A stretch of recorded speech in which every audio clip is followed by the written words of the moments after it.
கோபாலா கோபாலா கோகுல நந்தன கோபாலா நந்தகுமாரா நவனித சோரா பிருந்தாவனச்சர கோபாலா கோபாலா கோபாலா கோகுல நந்தன கோபாலா.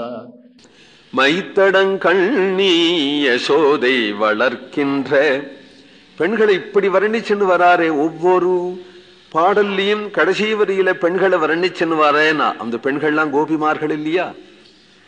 அவளை வர்ணிக்க வேண்டாமா? அதனால கோபிமார்களை வர்ணிக்கிறார். மைத்தடங்கண்ணி யசோதை வளர்க்கின்ற செய்தலை நீல நிறத்து சிறு பிள்ளை நெய்த்தலை நேமியும் சங்கும் நிலாவிய கைத்தலங்கள் வந்து காணீரேகே கணங்குழையீர் வந்து காணீரே. மைத்தடங்கண்ணி யசோதை எப்பொழுதும் கண்ணுக்கு மை இட்டுப்பாளாம். எவ்வளவு வயசானாலும். ரொம்ப வயசாகிதான் கண்ணன் பிறந்தான் அவளுக்கு. ஏன்னா இனிமே குழந்தை எங்க பிறக்க போறது அப்படிங்கிற வயசு ஆயிடுத்துங்கிறார் பாகவதத்திலேயே. பிரஜாசாயாக நிவிருத்தஸ்ய அப்படிங்கிறார். ஊர் குழந்தைகள்லாம் நம்ம குழந்தைதான். இவ்வளவு காலம் குழந்தை பிறக்குமோ நம்ம நினைச்சுட்டு இருந்தோம். இனிமே பிறக்கிறதுக்கு இல்லை. ஊர் குழந்தைகள்லாம் நம்ம குழந்தைதான். அப்படிங்கிற காலத்துல அவளுக்கு ஒரு குழந்தை கண்ணன். சுமங்கலிகள் எவ்வளவு வயசானாலும் மை தீட்டிக்கணும். யசோத மை தீட்டி, இத்தனைக்கும் யசோத கருப்பு தான், நல்ல கருப்புன்னு வர்ணிச்சிருக்கிறார் சூரதாஸ். மைத்தடங்கண்ணி யசோதை வளர்க்கின்ற அந்த கண்கள்ல கருப்பு தீட்டுன்றதா கிட்டத்தட்ட அம்மாவும் பிள்ளையும் ஒரே மாதிரி இருக்கும். யசோதை வளர்க்கின்ற செய்தலை நீல நிறத்து சிறு பிள்ளை. கண்ணனை பார்த்து பார்த்துதான் அவளுக்கு மை தீட்டின்டாப்புல ஆயிடுத்தா. கண்ணன் எப்படி இருக்கிறான்னா செய்தலை நீல, தலை செய்யன்னு பதச்சேதம்.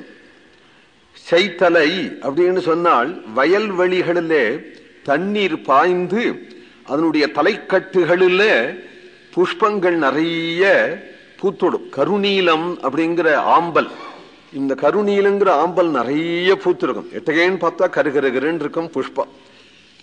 அதுபோல நிறத்து சிறு பிள்ளை. அது போன்ற நீல நிறத்து, நீலம்னா கருநீலம், கருநீலம் போன்றதாகிய நிறம், கருநீலம்னு ஒரு பூ, அது போன்ற நிறமுடையவனாகிய சிறு பிள்ளை கண்ணன். அவன் கையில நெய்த்தலை நேமி, பிரயோக சக்கரம் போன்றதாகிய கூர்மை உடையதானே நெய்கின்ற தலை, அதனுடைய கூர்மை உடையதாக இருக்கக்கூடிய நேமி சக்கரமும் சங்கும் நிலாவிய. இக்குனூண்டு குழந்தைய சங்கு சக்கரம் வச்சுருக்கானால் அது பரமபுருஷ சின்னம். திருக்கரங்கள்லயோ திருவடிகளிலேயோ சங்கு சக்கர ரேகைகள் இருக்கும் இல்லையா?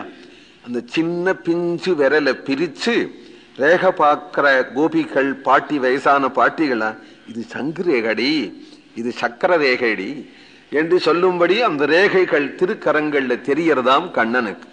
கைத்தலங்கள் வந்து காணீரே. கையனா கெட்டியா மூடிண்டேனா இருக்கிறான் கண்ணன். அந்த விரலை பிரிச்சு அந்த கை எப்படி இருக்கு பார் அப்படின்னு காட்டுறார். காரிகையே கணங்குழையேர் வந்து காணீரே. இந்த சின்ன கையை பார்த்தாலேயே சிரிப்பு வரும். சிரிப்பு வந்தா கண்ணங்குழையும். இல்லை கனங்குழையீர், குழையினா குண்டலம்.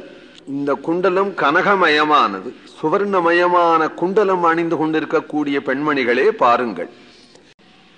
கோவிந்தநாம சங்கீர்த்தனம்.